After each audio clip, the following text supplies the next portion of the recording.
Hey, welcome. It's Brian, and welcome to my new series of videos where I talk about my favorite guitar records. This is episode number 7, and we are talking about Tony Iommi, one of my top 5 guitar players of all time. We are just going to talk about the Ozzy era of stuff right now, and I may do a second video that features Ronnie James Dio, Ian Gillan, and Tony Martin, but we'll see. So with me, Black Sabbath, one of my favorite records, if you were to ask me in 1986, and today is Never Say Die. I know for a lot of fans, this one's a rough one.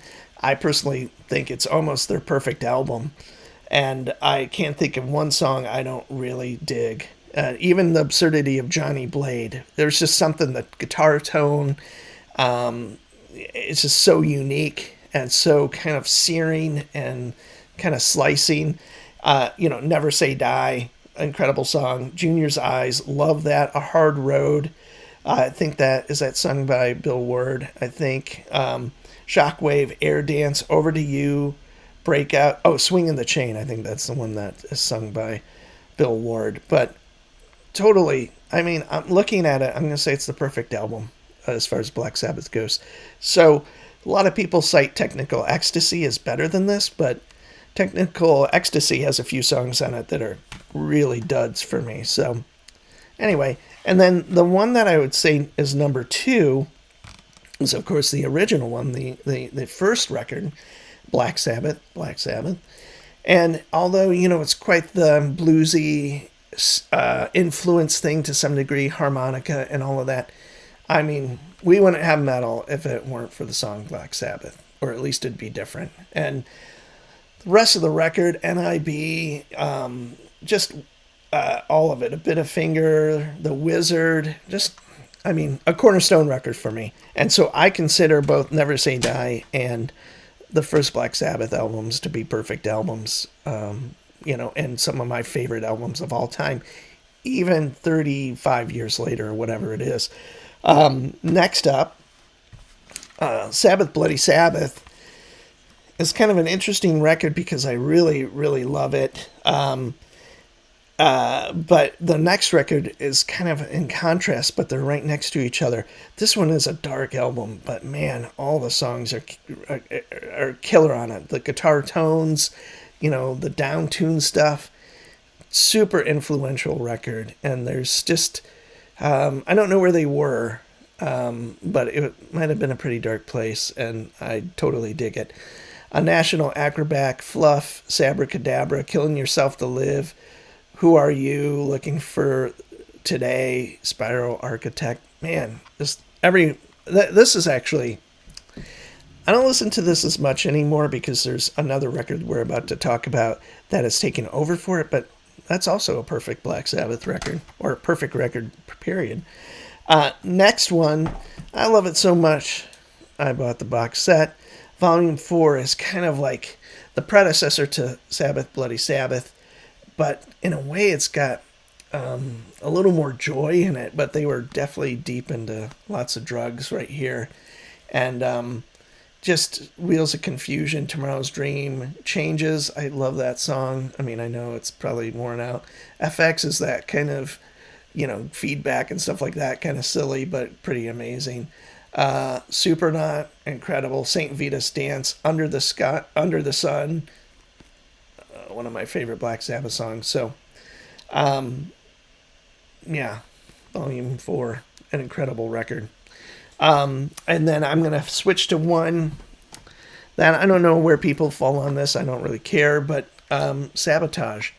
This is like a prog album, and when I was listening to Black Sabbath, like in that mid-'80s, early '80s, it was probably the second side of Paranoid and Never Say Die, and then this one as well. And there's no record like this that's this heavy and has all of the choral elements and, all of this really unique approaches to composition for a rock band. I won't go as far as to say it's like a super progressive, like prog rock, but for a rock band, it is progressive. And incorporating all of the those elements, like I said, choral and just all sorts of stuff, like all sorts of kind of orchestrations and stuff. Totally amazing. I mean, Hole in the Sky and Symptom of the Universe are the big hits, but then we have Super Czar, Thrill of It All, Megalomania. You know, just this is a record I can listen to start to finish as well. I won't say it's perfect because, you know, like Am I Going Insane? You know, that's a great song, but I wouldn't consider it their best work. But yeah, I love this one as well. So much, like I said, I bought a box set. I don't even own a DVD player or CD player. So there you go. Yeah, so Black Sabbath is super important to me. Tony Iommi is, I consider it up there with like, as far as bands, they're more important to me than the Beatles or Led Zeppelin. But I kind of put them on that same level because I said this in the Led Zeppelin one that I did previous to this, that they, without each member, it would have kind of not been the same thing and wouldn't have been as potent as, you know, the band became with all four members. And that goes for the Beatles and Led Zeppelin and Black Sabbath. Now, other bands, you know, Judas Priest and all, there's more members, and you know, I guess you can make lots of arguments, but I always love to talk about, you know, those three bands, the Beatles, Led Zeppelin, and Black Sabbath, and how important they were to music in lots of different respects, you know, from the mid 60s into the, you know, late 70s for sure, and how they each individually shaped different elements of rock music, you know, in their own way, and had a huge, I mean, Tony Iommi just never seems to not have enough, you know, or he always seems to have a million riffs. So he's such a great creative player. And even with his limitations, you know, they don't seem like limitations at all. They're not. I mean, really, because he, you know, there's lots of acoustic guitar work on it. Is it virtuosic? Not really, but is it great songwriting? Absolutely.